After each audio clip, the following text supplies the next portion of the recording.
நான் இன்னும் சினிமாவில் ட்ராவல் ஆகிறதுக்கு காரணம் வந்து மழை பிடிக்காத மனிதன் மாதிரி நான் வந்து பிக்சேஷன் பிடிக்காத ஒரு மனிதன். இந்த நேரத்துக்கு எதுவும் அதுதான். இப்படியும் கூட சொல்ல, லட்சியம் பிடிக்காத மனிதன். என்ன குறிப்பிட்டு இப்படி போகிறது, அந்த பக்கம் கதவு இருந்தால் அப்படி போகிறது, அங்கே சேவர் இருந்ததுன்னா லெஃப்ட்டில் கட் பண்ணி பார்க்குது, ஆனால் அங்கே ஒரு கதவு இருக்குப்பா, அப்படி நமக்கு எப்படியோ வெளியில் போகணும், அதுதான் முக்கியம். அதனால் எப்படியோ வாழ்ந்தாகணும் அப்படிங்கிறதா. கொஞ்ச நாளைக்கு பிடிவாதமாக இருந்த வில்லனா நடிக்கூடான்ட்டு இப்போ பார்த்தா பகத் ஃபாசில் ஒரு பக்கம், எஸ் ஜே சூர்யா ஒரு பக்கம் அடிச்சு பின்னுறாங்க. ஓ, வில்லனா நடிச்சோம்னா தான் நம்ம நல்ல நடிகர்னு பேர் வரும் போல இருக்குது. இல்லை, அதில் தான் ஆக்டிங் ஸ்கோப் அதிகம். பட் அதுக்கு தகுந்த மாதிரி ஒரு வில்லன் கேரக்டர் வேணும்.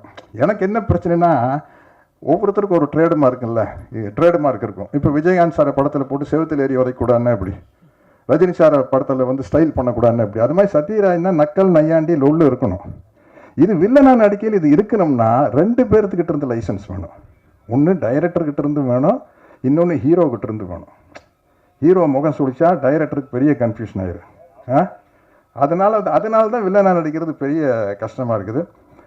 இந்த பவர்ஃபுல்லாக இருந்தால் நடிக்கலாம் இது மாதிரி, அதில் ஒன்றும் சிக்கல் இல்லை. இப்போவும் நடிக்கிறேன். அது மாதிரி வந்து எனக்கு பலவிதமான கேரக்டர் வந்து ஏற்கனவே கொடுத்த டைரக்டர்களுக்கு தான் நான் நன்றி சொல்கிறேன்.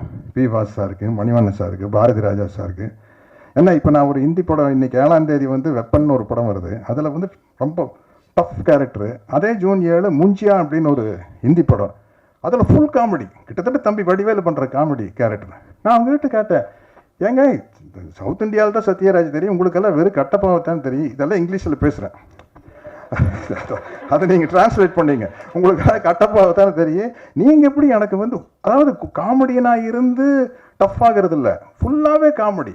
வடிவேலுக்கு பதிலாக நான் நடித்தேன் அப்படி இருக்கேன். அந்த எப்படிங்க அப்படின்னா, அவங்க எப்போ எடுத்த என்னுடைய படத்தில் பாட்டு, சார் அதில் பயங்கரமாக காமெடி ஒர்க் அவுட் ஆயிருந்தது சார், அதனால தான் அப்படின்னு சொல்லிட்டு பாருங்கள், ஜூன் 7 வருது விஜய் ஆண்டனி சார், ஃபுல்லாகவே காமெடி.